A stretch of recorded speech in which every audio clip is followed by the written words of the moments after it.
Olá, sejam bem-vindos ao podcast ONER, o podcast da ResMed que desvenda o mundo do sono com quem entende. Eu sou a Sofia Furlan, sou líder de inovação clínica na ResMed. Eu sou Vinícius Pafumi, sou gerente de geração de demanda na ResMed e hoje temos um ilustre convidado, pessoa que nos inspira, né? Vou apresentá-lo aqui, Dr. Luciano Drager, cardiologista e médico do sono, presidente da Associação Brasileira de Sono na gestão 2022-2024, diretor da unidade de hipertensão da disciplina de nefrologia da Faculdade de Medicina da USP, professor associado do Departamento de Clínica Médica da Faculdade de Medicina da USP, pós-doutorado pela Johns Hopkins University dos Estados Unidos e livre docente pelo Departamento de Cardiopneumologia pela Faculdade de Medicina da USP. Obrigado, Vinícius. Obrigado, Sofia. É um prazer estar aqui com vocês nesse podcast aí que está sendo proporcionado pela ResMed para discutir um assunto tão relevante que é essa parte do sono e como, na verdade, a gente vê que já não é mais só a alçada do sono em si, na qualidade do sono, mas traz tanta repercussão, não é mesmo? Então vai ser um prazer aí estar nesse podcast com vocês. Exatamente. Então, a relação entre o sono e o coração, ela deixou de ser uma pauta só especulativa e ela passou a ser uma pauta importante nas principais diretrizes aí mundiais, né? Então, o objetivo hoje é a gente trazer a importância desse elo para os profissionais de saúde. Luciano, então, obrigada de novo pela presença. Eu sou suspeita, mas com certeza teremos uma aula muito importante aqui hoje, pensando em apneia obstrutiva do sono e o cenário da cardiologia.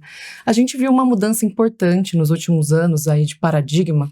O American Heart Association adicionou o sono como o 8º pilar essencial da saúde cardiovascular, junto com o colesterol, junto com a pressão alta, junto com a glicemia. E ainda assim, passaram-se já alguns poucos anos, mas a gente vê que para muitos profissionais de saúde esse tema ainda é um tema novo. Então, como é que você acha que a gente pode trazer isso para essas pessoas? E por que o AHA, o American Heart Association, ele decidiu trazer essa mudança que eram o Life Essentials 7, que eram 7 parâmetros de sinais vitais, né? E agora são 8. Eu acho que, Sofia, você colocou num ponto fundamental. E essa publicação do American Heart vai trazer realmente um pouco de maior necessidade, maior demanda para nós e chamar mais atenção do profissional de saúde, especificamente o cardiologista também nesse cenário.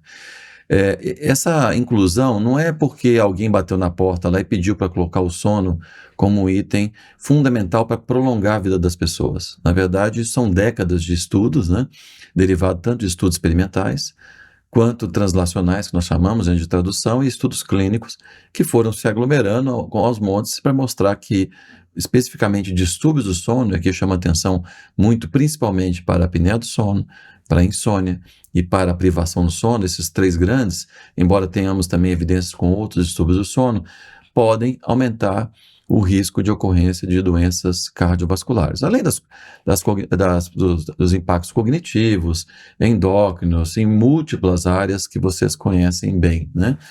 Então isso é fruto que juntaram especialistas e viram, olha, é óbvio que controlar a pressão, controlar a glicemia, controlar o colesterol, fazer atividade física, engajar numa dieta, isso é fundamental, mas dormir bem, em qualidade, quantidade e regularidade também é fundamental. E esse documento, compilando as evidências, trouxe aí nesse aspecto, né? E por que isso é importante? Porque você chancela para o cardiologista num documento que ele habitualmente lê, porque uma coisa está numa sociedade somente do sono, né? Que obviamente é importante também, claro. Outra coisa é essa palavra, é essa mensagem chegar na ponta para o cardiologista, né? Mostrando, olha, esse sono é importante para a doença cardiovascular. E aí, Sofia, já emendando a sua segunda colocação, é que nós estamos nessa mudança de paradigma. Eu não fui treinado em sono na minha graduação. Vários colegas não. Se você pegar, por exemplo, na Faculdade de Medicina, que você tem disciplinas optativas em sono, optativas, e algumas ali bem que falam de sono dentro das matérias obrigatórias, mas como uma aula isolada, uma coisa isolada. Então, a formação ainda está bem carente. Ora, se eu não sou formado para aquilo, e eu falei da medicina, mas isso certamente pode estar presente também em outras áreas correlatas, na enfermagem, na nutrição, etc., etc., se o sono não é colocado em discussão profunda, a minha formação é deficiente.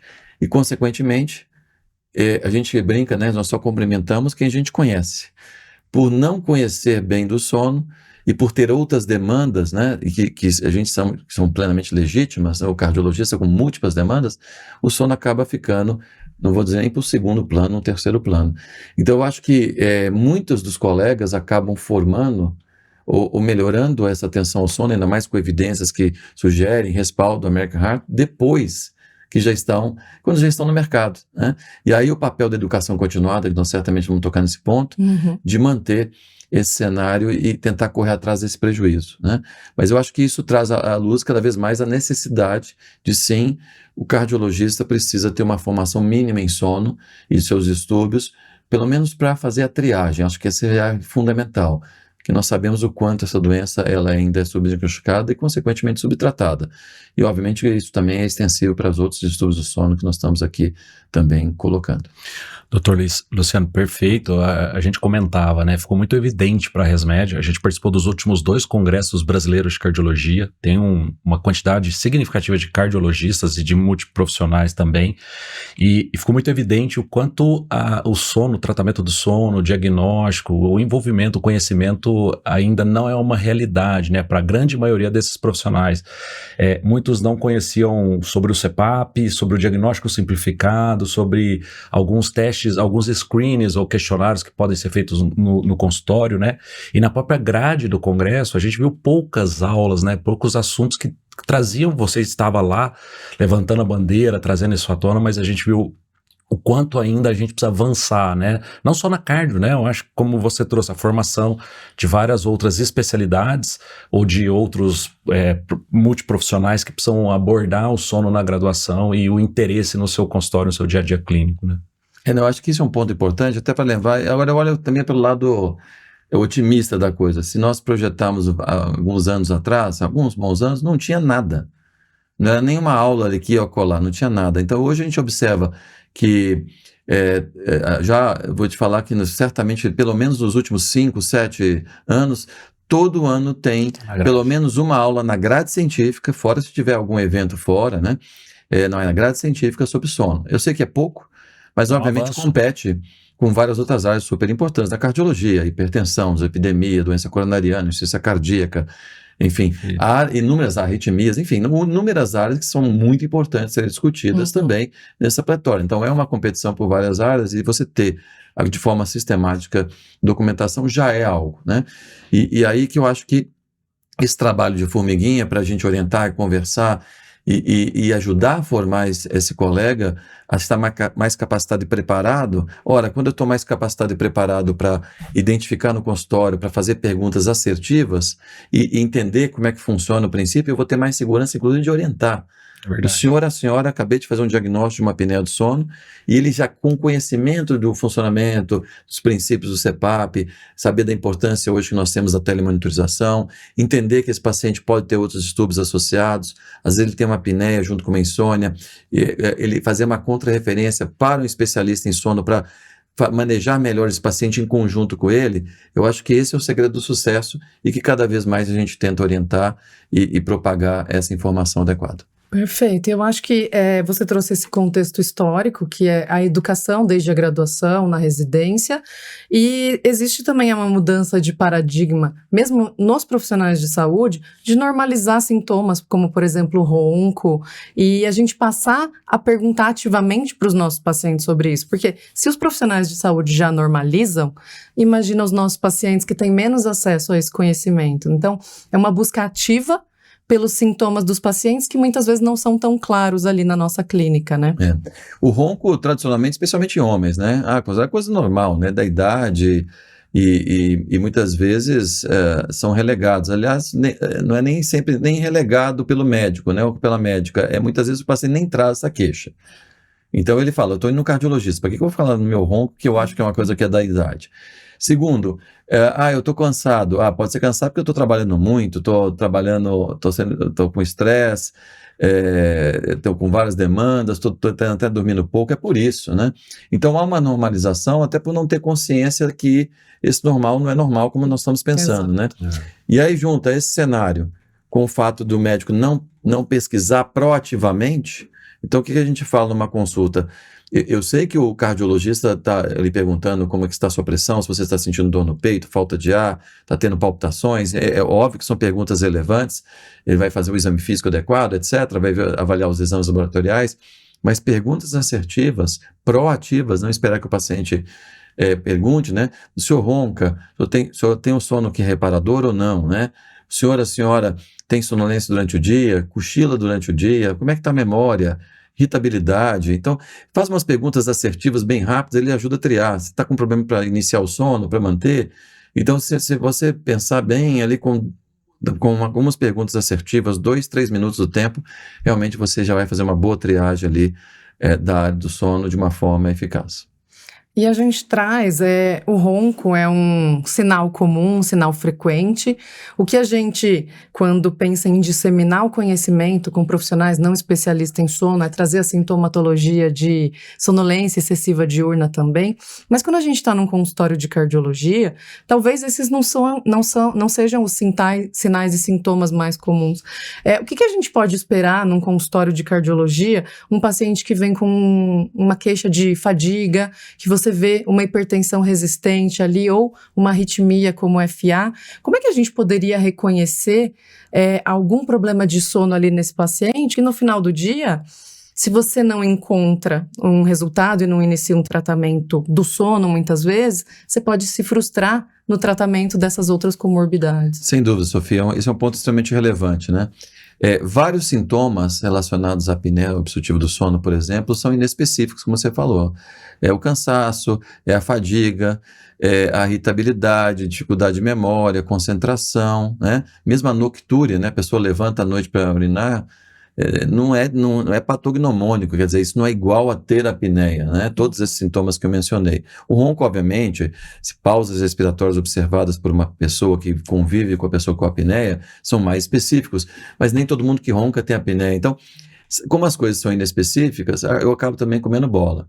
Então, é muito importante, avaliando sintomas ali de fraqueza, de cansaço, instigar sintomas para ver se ali pode estar relacionado à apneia. Nem sempre, obviamente, mas saber se a apneia do sono pode estar naquele métier de sintomatologia inespecífica, sendo responsável ali ou explicando parte daquela sintomatologia e certamente contribuindo para aquela doença cardiovascular. Sofia mencionou, né? Às vezes tem um paciente que na anamnese está relatando ali uma fadiga, mas muitas vezes também está trabalhando muito, etc., e está evoluindo com uma hipertensão de difícil controle, está evoluindo com uma arritmia, e às vezes aquele quadro pode ter parcela de culpa de um distúrbio do sono, como a apneia, não tratado.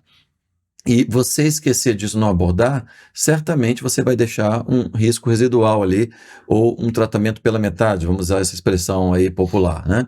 Então, e com isso eu posso diminuir o impacto das terapias vigentes. Então, eu vou dar um antihipertensivo, né? E não tratei a apneia, pode ser que eu não tenha um efeito tão assim, e muitas vezes a sintomatologia também não desaparece, né?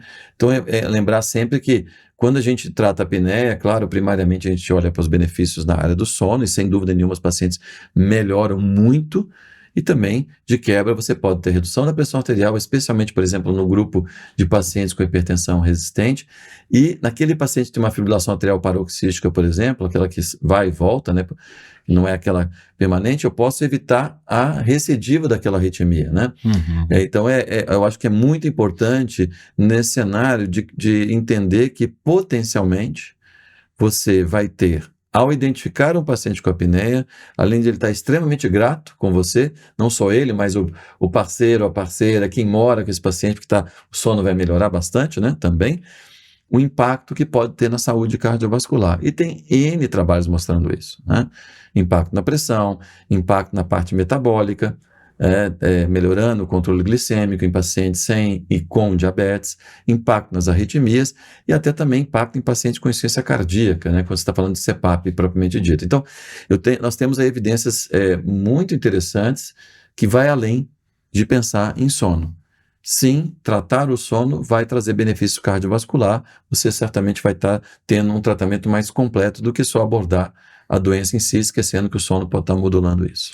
Isso é fundamental. No consultório de cardiologia, geralmente a convivência, a frequência da maioria dos pacientes, né? Todo mundo ou foi ou vai um dia no consultório de cardiologia. E no nosso ambiente de convivência, todas as vezes você conversa com o indivíduo, né? Tem milhões de pessoas que nunca foram submetidas a uma investigação diagnóstica de sono e muitas que não estão diagnosticadas, né? A gente traz 24, 25 milhões de pessoas com doenças graves, moderadas, que não têm o diagnóstico de doença do sono. Então é importante destacar isso, né, para os profissionais que estão assistindo a gente, principalmente da cardiologia, que esse paciente está no consultório, que vale a pena uma investigação precisa, ou pelo menos minimamente a pergunta, a intervenção sobre o tema, e quando não necessariamente seguro do tratamento ou do diagnóstico, encaminhar para um profissional adequado para que possa fazer isso, né? Porque esse paciente está nesse consultório, né? Não, você tem toda a razão, porque quando o paciente procura direto o médico do sono, ele já está com muita sintomatologia. Exato. Então esse diagnóstico fica até fácil. O diagnóstico de apneia em si, falando de apneia, mesmo vários estudos, não é difícil, né? Precisa chegar na ponta. Eu preciso identificar o paciente. Agora, por que no cardiologista esse paciente, como você bem falou, Vinícius, é muito frequente? Porque os mesmos fatores, não os mesmos, mas muitos fatores, é uma correção, muitos fatores de risco que permeiam a doença cardiovascular, que justifica a doença cardiovascular, também justificam aí, contribuir para a apneia.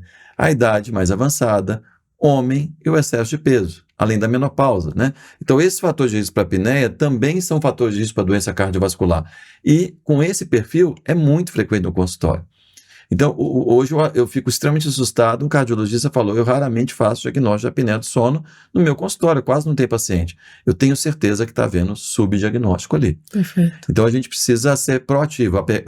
Não espere o paciente só reportar. Seja proativo perguntando, porque o paciente, conceitualmente, ele não sabe, ele não vem. Eu não vou para o médico do sono, eu vou para um cardiologista. Eu tenho que falar da minha pressão, do meu colesterol, da minha glicemia, mas esqueço muitas vezes de ver essa parte, né? Então tem que ser proativo nessa interrogação. Perfeito, Luciano. E você acha que a gente já pode considerar, então, o sono dentro do consultório de cardiologia como um biomarcador ali no paciente que já desenvolveu alguma doença cardiovascular ou até mesmo como um preditor para esse paciente ter um risco aumentado de desenvolver uma doença cardiovascular no futuro? A sua pergunta é muito importante e eu vou dizer com cautela.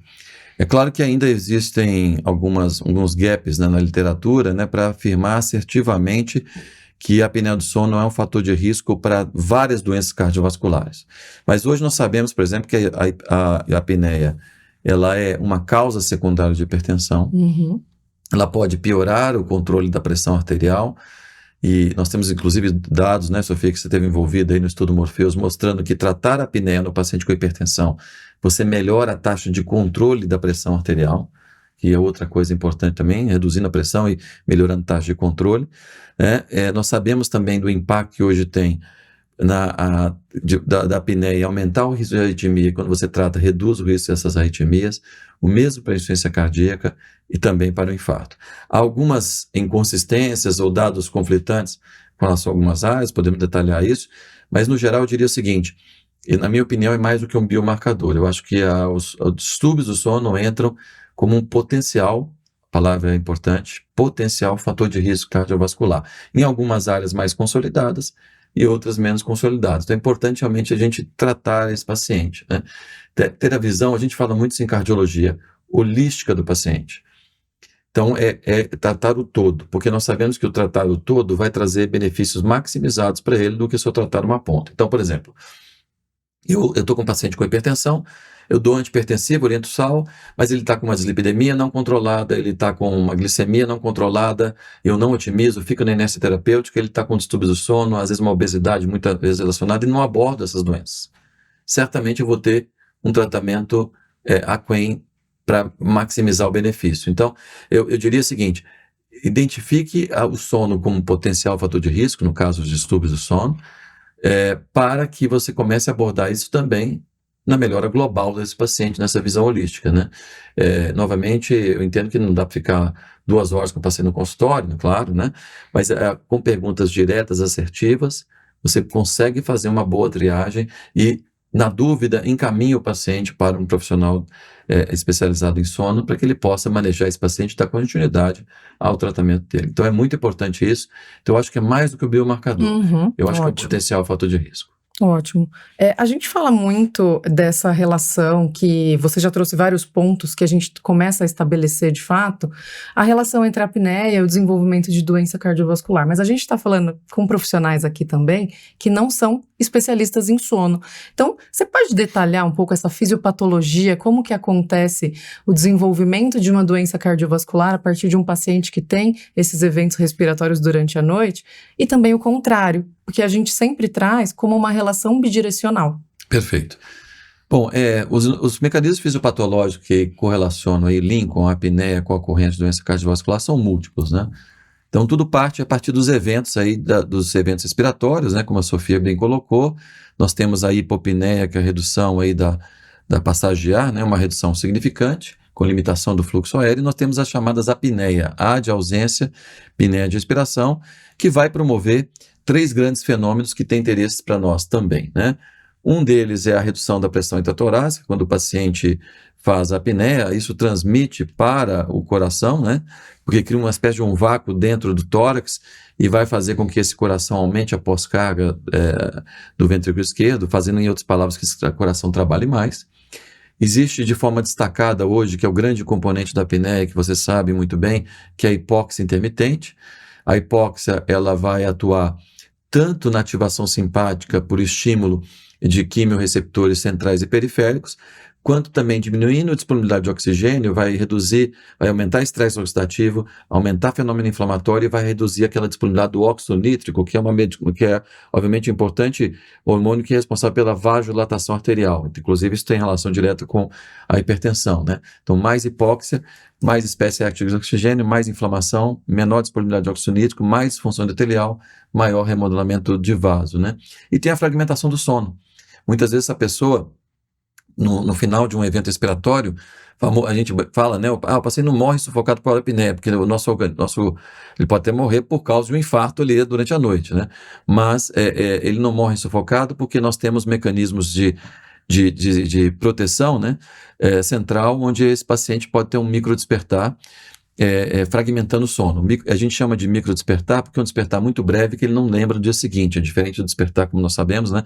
Quando você vai no banheiro, quando você acordou por causa de algum barulho, e aí você desperta, você lembra no dia seguinte. Esse é um despertar muito breve, suficiente para desobstruir a via aérea, para melhorar, retornar a patência da via aérea e desfazer, obviamente, essa obstrução e, consequentemente, a hipóxia. O problema é que você fragmenta o sono. Uhum. Você torna esse sono normalmente superficial para ele esperar aprofundar. Então, imagina uma apneia acontecendo dezenas, centenas de vezes à noite. O sono fica muito fragmentado e nós sabemos que no sistema nervoso central você também acaba ativando o sistema simpático. Então, o sistema simpático tem um papel fundamental, a hiperativação simpática.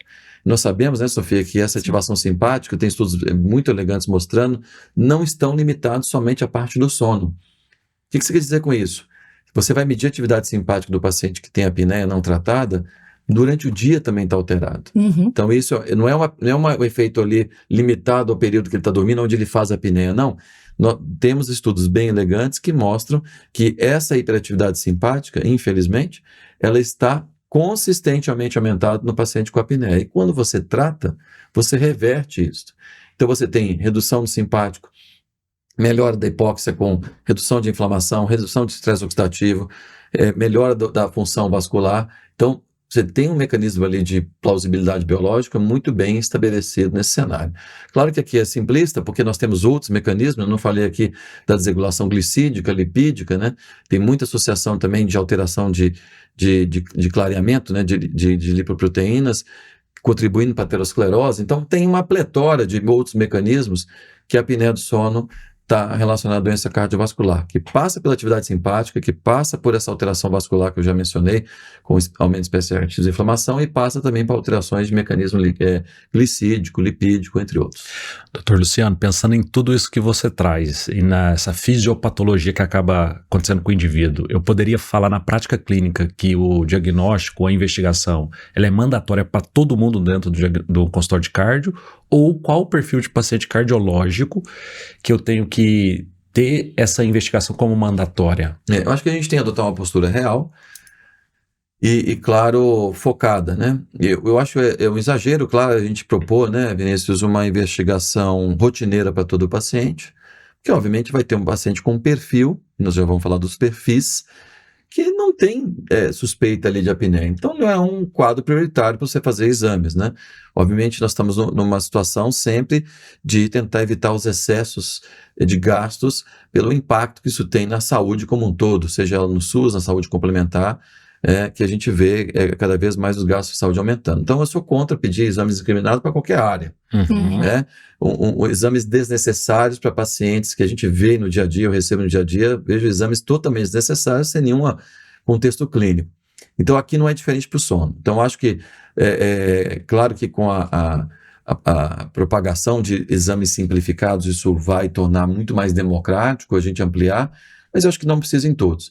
Eu acho que se você tem um perfil de um paciente que tem aquele perfil que sugere a presença da apneia, por exemplo, um paciente com doença, com idade um pouco mais avançada, um paciente com sobrepeso, obesidade, um paciente do sexo masculino, a paciente que entrou em menopausa, são cenários ali, né, ou que apresenta alguma queixa ali que leva você a pensar, às vezes o paciente tem um pescoço, né, aumentado, além do, falei do peso, mas às vezes você vê a adiposidade diferente, tem alguns pacientes que têm, obviamente, um pescoço bem largo aí, quer dizer, eu acho que você pode proativamente. E claro, se tiver algum sintoma ali que direto ou indiretamente já sugira a presença de uma apneia.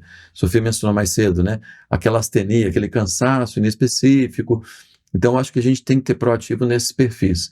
Então, principalmente nos fatores de risco, que muitas vezes, como nós falamos, estão presentes no paciente com cardiologista, né, vendo no consultório, mas também se ele tem algum sintoma que possa significar, mesmo de forma inespecífica, a presença de um distúrbio do sono. Então, eu iria por esses perfis, e isso não é pouca gente, é muita gente, claro, e obviamente o exame do sono objetivo é que vai dar gravidade, e a partir da gravidade vai potencialmente nortear que tipo de tratamento eu vou fazer, né?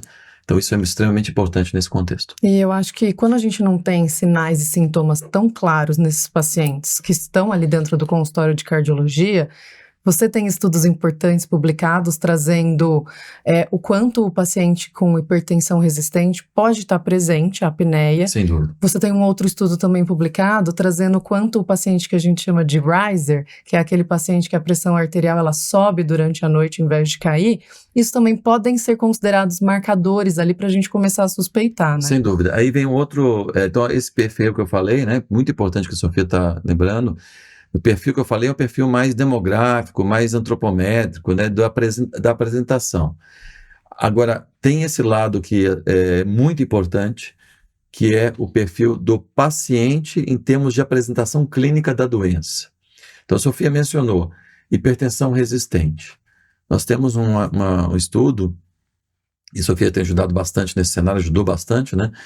Em hipertensão resistente, nós temos uma prevalência de apneia de quase 64%, né? De apneia moderada grave, 64%.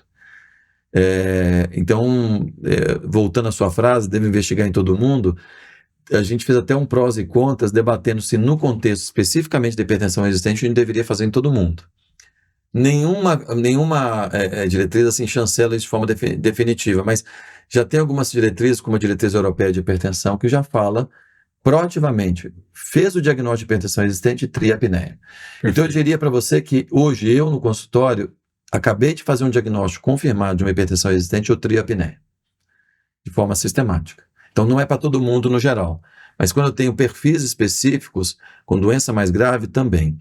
Um paciente com FA que está ali, a gente sabe que o tratamento da FA, da apneia, pode melhorar a recorrência da FA, inclusive pós-ablação. Então, a gente tem um impacto enorme nesse sentido, ou pós uma cardioversão, pós-ablação, se ele trata a apneia, a taxa de sucesso é maior, isso modifica a história natural do tratamento. Então, identificar e tratar a apneia também. Então, eu sou muito proativo e quase que para todo mundo em alguns perfis de pacientes. A Sofia mencionou um padrão que é muito interessante. Frequentemente nós estamos com um cardiologista pedindo um mapa para avaliar o comportamento da pressão arterial. E tem pacientes que, curiosamente, tem aquele descenso atenuado e, mais importante, aquele descenso reverso, que não é tão raro assim no consultório de hipertensão, pacientes que tem manejo muito paciente com hipertensão, não é infrequente assim aparecer um padrão de subida da pressão arterial até mais alta do que durante o dia. Então, um estudo importante que a Sofia contribuiu diretamente, teve uma participação fundamental, mostrou que esse padrão, independente de qualquer outro fator, é preditor de apneia. Eu não estou dizendo aqui que a gente usa mapa para triar apneia, mas chama atenção. Eu pedi uma mapa para avaliar o controle da pressão, para fazer um diagnóstico, etc. Vi esse padrão, é uma outra atenção também que você deve ter. Então, esse é um grupo que talvez eu faça também a investigação sistematicamente uma vez que eu encontro. Padrão descenso atenuado e principalmente o descenso reverso, eu penso em apneia para esse contexto. Então, tem alguns perfis de pacientes com essa apresentação clínica específica, então falamos aqui alguns deles, que potencialmente eu uso de forma mais sistemática. Perfeito. E quando a gente já evolui, o cardiologista ele conseguiu suspeitar ali, mas esse paciente ele não traz queixa nenhuma de sono. Inclusive, a gente sabe a quantidade de pessoas que têm uma péssima percepção do seu sono. A esposa pode reclamar que ele ronca, ele jura por Deus que ele não para de respirar e que ele não tem sonolência, que muitas vezes, já faz tantos anos que ele está cansado, pode ser uma má percepção. De toda a sua experiência clínica aí, como que você costuma abordar esses pacientes? O que você costuma fazer de pergunta? Até para a gente poder trazer para as pessoas começarem a inserir isso no seu dia a dia clínico. Eu tento investigar proativamente e instigar o quanto essa apneia pode estar trazendo repercussões para o dia a dia. A Sofia me mencionou muito bem que não é infrequente o paciente falar: olha, eu estou aqui por causa do meu marido, por causa da minha esposa, por causa do meu filho que está dormindo no quarto lá, está reclamando, do ronco. Mas eu não estou sentindo nada. É muito frequente esse tipo de comentário no consultório, né? Muitas vezes pode ser até isso mesmo, famoso só isso, só o ronco, mas não é infrequente, pelo contrário, é relativamente muito comum essa má percepção. Então ele está cansado, ele não atribui que isso pode ser da apneia, ele está indo para o banheiro 1, 2 vezes ou 3 vezes à noite, ele acha que ele está tomando só porque está tomando muito líquido antes de dormir, ele acha que está tendo dificuldade de memória, de cognição, porque ele está com várias demandas, muito estresse no dia a dia, então o grau dele de irritabilidade está maior. Alguns pacientes referem cefaleia matinal, que não é específico da apneia, mas também pode acontecer, ele acha por causa da pressão que está alta e ele não está controlado. Então, frequentemente ele atribui alguns sintomas inespecíficos ou a situações do dia a dia ou a outras doenças, né? E muitas vezes é isso mesmo que a Sofia falou, a má percepção. Na nossa, vamos dizer assim, na nossa experiência, o que a gente vê? Eu tenho vários pacientes que vieram primariamente porque a esposa ou o marido reclamou do ronco. Quando você trata a apneia, ele nota: eu não sabia que meu sono estava tão ruim assim. Não é frequente. E outra questão, como é que eu abordo isso e engajamento para ele poder tratar essa apneia? Porque eu exatamente lembro isso a ele. Você pode estar até com poucos sintomas relacionados à sua apneia, mas além de fazer bem para melhorar o sono do seu companheiro ou companheira, você pode estar trazendo benefícios cardiovasculares para você. Então, eu me apego muito a isso, usando evidência científica, obviamente, para ele ver valor agregado numa doença que não está dando muito sintoma, aparentemente, para ele engajar nesse tratamento. Porque nós sabemos, né, Sofia, Vinícius, que o paciente que tem poucos sintomas atribuídos à apneia, a gente sabe que tem mais desafio na adesão daquele tratamento, né? É diferente daquele paciente que está com uma sonolência extrema, dificuldade de memória, irritabilidade, ele tem todo o quadro, né? Aí esse paciente vê mais benefício agregado: eu tenho que melhorar, meu sono está péssima qualidade. Mas quando ele não tem essa percepção, ele linkar que ele pode ter benefício cardiorrenal metabólico, tratando essa apneia, você linka ele com um benefício mais amplo, além do benefício de melhorar o sono da companheira, do companheiro, etc. Isso é muito importante. A gente já discutiu anteriormente que o paciente, ele quando tem uma condição estabelecida, ele já está diagnosticado com alguma alteração importante, ele já está idoso, ele chega numa fase da vida que ele fala: não vou a partir de agora usar esse CPAP que parece que incomoda, né? Porque eu já tenho essa condição estabelecida, eu já tomo a minha medicação e isso já é o suficiente. Então, a gente tem falado, né? O consultório médico, ele acaba quebrando esse paradigma, né? Ele desmistifica aquilo ali para o paciente, que entende que, independente da fase, ou da idade, ou da condição, dali para frente eu melhoro tanto a minha qualidade de vida, né? Meu dia a dia, quanto a condição que já está pré-estabelecida, né? Agora, Vinícius, eu queria chamar a atenção de um ponto que acho que é muito importante para quem está nos assistindo aí. É uma situação que não é tão simples assim. O que você falou, assina embaixo. O problema é que tem muito colega que não é especialista da área, é cardiologista, clínico, geriatra, etc., que tem a visão de que o CPAP é um aparelho difícil de usar e que a maioria dos pacientes não vai adaptar. Em outras palavras, existe também conceitos errôneos sobre a adesão ao tratamento ao CPAP. Claro que muita coisa evoluiu, claro que a gente precisa fazer uma abordagem adequada para esse paciente, para saber, primeiro, se tem indicação de CPAP, segundo, como é que está a via aérea dele, terceiro, tem outros estudos associados que eu preciso tratar também junto, né? Para maximizar essa adesão. Então, o que a gente precisa é desmistificar um pouco essa informação, porque essa relutância vem também dos profissionais de saúde. Verdade. Que não estão relacionados ao sono. Quantas vezes em discussão, inclusive próprios profissionais de saúde que têm apneia, muitas vezes não estão tratando com a suposição de que mas CPAP o pessoal não tolera. Então passa também por uma orientação efetiva e conhecimento da questão.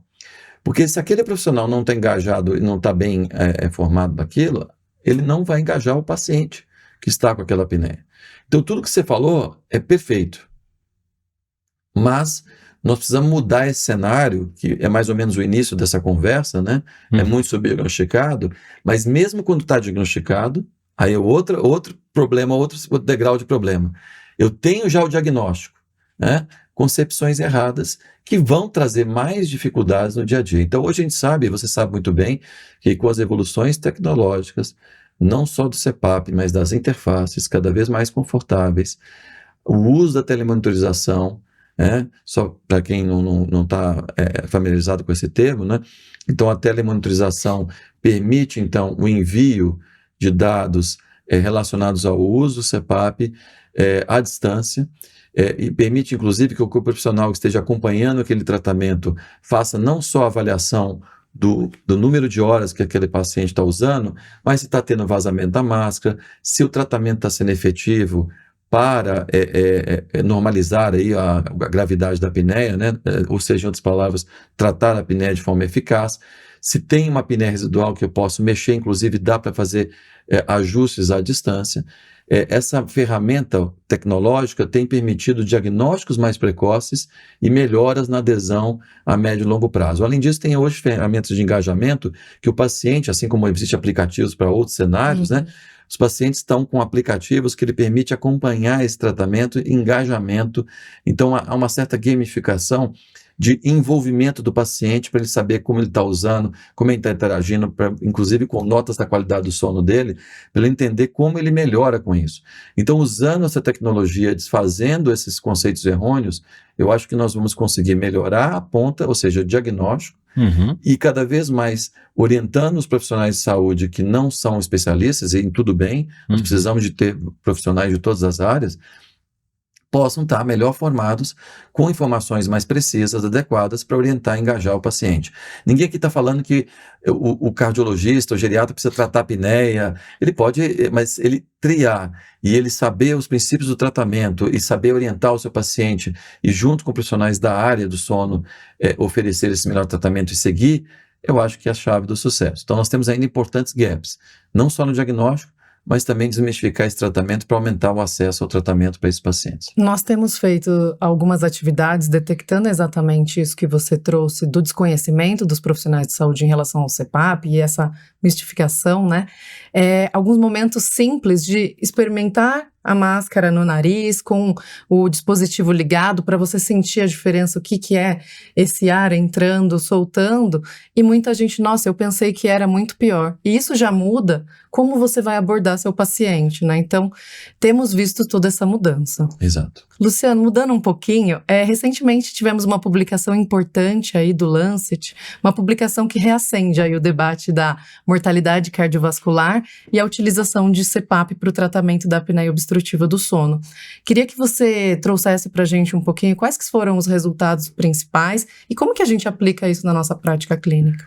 Perfeito. Eu vou voltar um pouquinho antes para contextualizar e colocar a importância desse estudo nesse aspecto, né? Nós já sabíamos desde 2005 aproximadamente, quando o primeiro estudo saiu, estudos observacionais começaram a mostrar de forma muito consistente em homens, em mulheres, em pacientes da terceira idade, que a apneia do sono aumentava o risco cardiovascular e quando você tratava, você melhorava esse risco. E esse risco é de eventos não fatais e também fatais, ou seja, o infarto agudo do miocárdio fatal, o AVC, fatal, etc. Então isso começou a ter muito debate e chamar a atenção da cardiologia da importância da apneia do sono nesse cenário. E posteriormente aí, várias outras cortes vieram, até que realmente surgiu uma demanda por estudos randomizados para poder responder essa questão. O maior estudo na área, randomizado, é o estudo SAVE, que nós tivemos aí, o Brasil participou de forma destacada, né, com o Dr. Geraldo Lourenço sendo PI no Brasil. O estudo publicado no New England, vai quase o ano que vem, vai completar 10 anos, em pacientes proativamente recrutados aí, com doença coronariana ou AVC, esse estudo foi neutro ao demonstrar que o tratamento do CPAP não trouxe benefício na redução do risco cardiovascular. Não fez nenhum mal, mas não trouxe benefício. E aí fizeram uma subanálise, mas isso é relevante, pegaram as pessoas que estavam usando bem o CPAP e viram que reduzia eventos cerebrovascular. Então, o que nós temos, na verdade, é um cenário que criou um cenário de incerteza e que colocou um pouco de ruído nessa história. Alguns comentários sobre o estudo SAVE. Primeiro, a adesão ao CPAP foi uma adesão, na média, muito ruim. Né? Pegaram pacientes, na sua maioria, assintomáticos e cuja adesão do CPAP era ruim. Ora, nós sabemos que qualquer outra área, se eu tenho uma adesão ao tratamento para o colesterol, uma adesão ao tratamento para a glicemia, uma adesão ao tratamento antihipertensivo, eu também vou ter resultados menores. Né? E é importante destacar, esses outros estudos que foram neutros, foram estudos que não usaram a telemonitorização. Então fica aqui a dúvida, né? E aí, tentando compilar um pouco desses aprendizados, estão chegando nessa publicação com esse cenário de ter estudos positivos e estudos aí neutros, que foi feita essa meta-análise com revisão sistemática dos dados e que mostrou, em linhas gerais, avaliando uma quantidade enorme de pessoas, compilando todos os estudos, que o tratamento da apneia obstrutiva do sono reduziu em 37% a mortalidade total e em 55% a mortalidade cardiovascular. Né? É claro que isso foi, e eles destacam isso no trabalho, esse importante achado foi principalmente motivado pelos estudos observacionais. Mas aí tem uma colocação importante que eles destacam aqui. Primeiro, o número de pacientes alocados para os estudos randomizados é muito pequeno em relação à quantidade de pacientes enorme de estudos observacionais. Em outras palavras, ainda precisamos de novos estudos randomizados nessa área, porque nós temos ainda muito pouco quando comparado ao que a cardiologia faz, por exemplo. Segundo ponto, a adesão ao tratamento dos estudos observacionais eram mais altas do que os estudos randomizados. Por que isso acontecia? Porque os estudos observacionais pegaram pacientes mais sintomáticos, né? Então a adesão era muito melhor, né? E terceiro ponto, os estudos observacionais tinham um segmento maior do que os estudos randomizados. Aliás, essa é uma das quesitos, né? Será que os estudos precisavam de ter um segmento maior para poder ver o benefício? Dependendo do tipo de desfecho, se for uma condição que promove benefício anti-aterosclerótico, eu preciso de mais tempo, né, para poder ver esse benefício. Então, é uma série de conjecturas, mas isso traz a noção de que a apneia não é um fator de risco aí, isso não é fator de risco, não é uma condição inocente, não. Eu acho que hoje nós temos evidências, principalmente derivadas de estudos observacionais, mas muito consistentes, que mostram que a apneia do sono, volta àquela palavra, é potencialmente um fator de risco cardiovascular. Então, com essa perspectiva geral de redução de mortalidade total e de mortalidade cardiovascular, mesmo que a gente fale, olha, ainda são necessários mais estudos randomizados, isso não pode ser ignorado. Porque tudo não aponta para o contrário. Ninguém está falando aqui, nenhum estudo mostrou que a apneia do sono protege, né? Leva menos infarto, né? Leva menos derrame, pelo menos no contexto geral. Não tem isso. Ela mostra que, potencialmente, sim, ela aumenta o risco, né? E coloco aqui a telemonitorização, talvez como uma das medidas, além da melhora da interface, melhor a avaliação do paciente, na tentativa de melhorar ainda mais a adesão, porque nós estamos vendo que a adesão, como qualquer outra doença crônica, ela é fundamental na determinação desse benefício. Então, certamente, queremos também que os novos estudos randomizados também melhorem a adesão, para a gente ter um real impacto nesse cenário.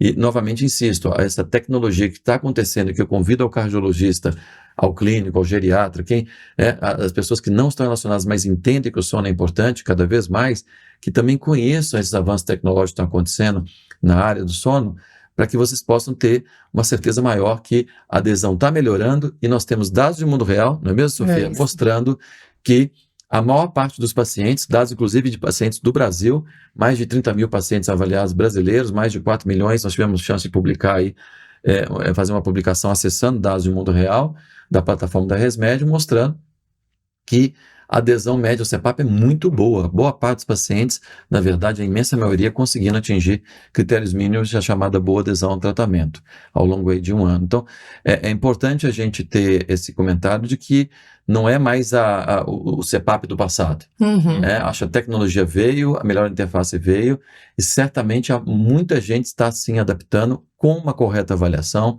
com uma correta instrução, avaliação de via aérea, como eu falei, avaliação de comorbidades, e tendo um segmento adequado para esses pacientes. A gente está num ponto que não é discutir se a utilização é válida ou não. É nos unirmos para ver quais são as melhores estratégias para manter esse paciente aderido, né? É verdade. E lembrar, claro, tem que ser dito também, que todo paciente com apneia não é sempre o CPAP. É o Exato. carro-chefe, não há dúvida. Certamente aí, talvez a cada 3 pacientes, 2 você vai pensar em CPAP, mas nós temos outros tratamentos também que podem ser contemplados, né, Sofia? Então, cabe ao médico, obviamente, definir esse tratamento e, novamente, façam aí uma interface com médicos do sono. Eu brinco muito em aula, né, Sofia? Você já ouviu falar isso algumas vezes, né? O cardiologista sempre tem o endócrino de confiança, o dermato de confiança, o cirurgião de confiança, não é mesmo? É isso. Eu acho que a gente precisa ter um médico do sono de confiança. E como é que eu acho isso? Nós temos aí na Academia Brasileira do Sono os médicos certificados no Brasil inteiro. Mas eu não moro em São Paulo, eu não moro no Rio, eu não moro no Grande Centro. Tem no Brasil inteiro e tem lá um link, profissionais certificados em sono. No site da Academia Brasileira do Sono tem lá certificação e lá tem os médicos profissionais e de outras áreas também, né, certificados e que vão auxiliar você nesse tratamento. Maravilha, Luciano. Bom, primeiro eu tenho que te agradecer por essa aula incrível para todos. Antes da gente encerrar, eu quero passar para o Vinícius te fazer uma pergunta, tá? Claro. Vamos lá. Enquanto ResMed indústria, qual o papel, como é que você enxerga que a gente pode auxiliar, né, no objetivo de melhorar acesso à população à saúde do sono e também nos consultórios, né, de cardiovasculares para poder apoiar esse processo de... Sim, essa pergunta acho que é fundamental e eu acho que vocês estão fazendo um excelente trabalho. Eu vou dividir em algumas etapas. Acho que primeiro a ResMed está gerando conhecimento. Então, por exemplo, reunindo pesquisadores de diversos lugares do mundo, inclusive aqui no Brasil, estamos tendo a oportunidade de fazer estudos independentes, cientificamente corretos, né? Então, eu fui testemunha disso, como a ResMed acessou a plataforma, mas respeitou a independência científica para fazermos um trabalho estritamente correto na interpretação desse dado, na escrita, etc. Então, nós estamos gerando dados de mundo real. Então, nós citamos aqui essa publicação no Lancet, que é fruto vindo de esforço da ResMed. Nós temos várias publicações no mundo falando de adesão ao CPAP e como a telemonitorização melhorou esse cenário, inclusive no Brasil, também fruto dessa parceria, desse investimento que nós temos aí da ResMed. Especificamente no nosso meio, nós já temos um projeto chamado Hermes, que eu tenho aí a satisfação de liderar junto com outros colegas médicos e também da área multidisciplinar na fisioterapia. E nós estamos fazendo um diagnóstico situacional da apneia do sono no Brasil, para ver realmente o quanto o paciente peregrina, quais são as barreiras, as dificuldades, inclusive nas diferenças entre regiões. E nós tivemos aí a ajuda enorme de vários centros que nos forneceram dados, aliás, a gente agradece muito a eles por isso, fazendo um diagnóstico situacional. Temos dados de custo-efetividade com relação ao tratamento da apneia, que nós tivemos a participação importantíssima da doutora Daniela Paquito, que ajudou bastante nessas análises. Temos dados de judicialização do CPAP, e estamos caminhando agora para uma nova fase, que é fazer estudos de mundo real em tratamento para fornecer dados para o Ministério. Então, esse é o mote da pesquisa. Eu acho que a ResMed está fazendo um papel muito bacana de apoiar pesquisas, que não é só para estar no PubMed, são pesquisas que trazem realidade, que trazem informação relevante para tomar decisão governamental. Porque nós sabemos, Vinícius, aí eu aproveito a deixa, que o CPAP não é sistematicamente dispensado no SUS. Por que sistematicamente? Tem uma cidade ou outra que dá? Sim, nós sabemos que tem programas de cidades isoladas, muito bons por atitudes isoladas do secretário de saúde, etc., que viu ali um crescimento de judicialização do que propriamente dito uma ação sistemática. Então, para a maioria das cidades, nós não temos nenhum programa de dispensação de tratamento, de segmento, de acompanhamento desse paciente. Não é só dispensar o aparelho, né? Mas sim nesse sentido. Segundo mote, eu acho que vem com a educação continuada. Eu acho que a ResMed está fazendo um papel crescente, que bom. Eu tive a oportunidade de interagir muito com vocês para trazer educação de qualidade. Seja para fazer um mini meeting, seja para poder fazer dentro dos congressos, chamar a atenção dessa educação continuada para que a gente possa disseminar essa questão. Não é na minha opinião, não é na sua, na minha, da Sofia. É evidência científica que está se acumulando e não aplicada. Então a gente precisa discutir esse ponto, precisamos melhorar essa discussão para aumentar o diagnóstico, aumentar acesso e começar tratamento nesse cenário. Então é outro papel importante nesse sentido.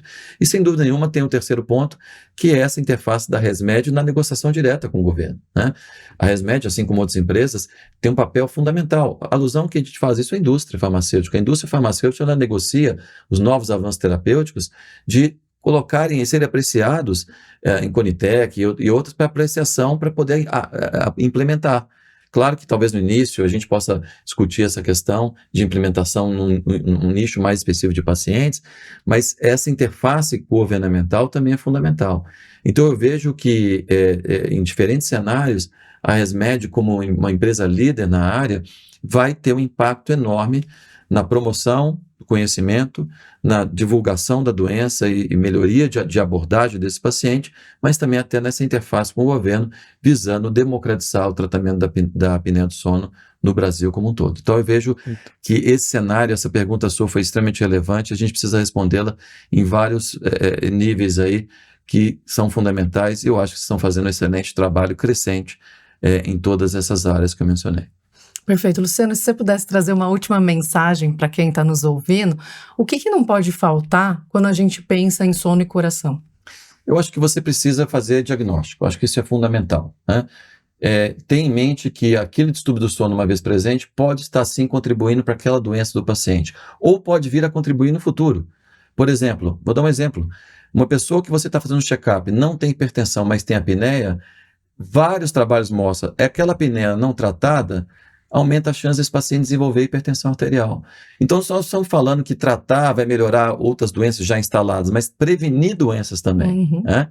Então, eu digo o seguinte, pensem em sono, perguntas objetivas durante o consultório, da mesma maneira que você está falando em dor no peito, falta de ar, pergunte se ronca, se tem sonolência, como é que se tem o sono reparador ou não, se cochila durante o dia, tem sonolência excessiva, se tem irritabilidade, dificuldade de memória, de concentração, rapidamente você pode triar, existem questionários que você pode aplicar ou fazer essas perguntas simples no dia a dia e você vai falar, olha, esse paciente está roncando, esse paciente está relatando um sono não reparador, eu preciso triar a apneia, ou ele tem um perfil, seja demográfico, né, que a gente viu, paciente com obesidade, seja aquele perfil de doença que a gente falou, hipertensão resistente, uma fibrilação atrial paroxística, uma IC, esse cenário que a gente falou, está aumentando sua pressão na mapa. Então, pensar um pouco nesse cenário para você triar esse paciente. Então, acho que essa é a grande mensagem. E se você já estiver triando, mas não tenho segurança no tratamento, não tem problema, porque existem profissionais capacitados e que vão, obviamente, te auxiliar para o melhor tratamento desse paciente. Se você, colega que está triando esse paciente, pensando em sono no seu dia a dia, você certamente está fazendo um importante papel para melhorar a vida dos pacientes. Perfeito. Luciano, eu quero te agradecer por essa brilhante participação aqui com a gente, todos esses ensinamentos. Eu quero agradecer você que está nos assistindo aqui e convidá-los a nos seguir nas nossas redes sociais, no YouTube ResMed Brasil, no nosso Instagram ResMed_HCPBR e nos vemos nos próximos episódios.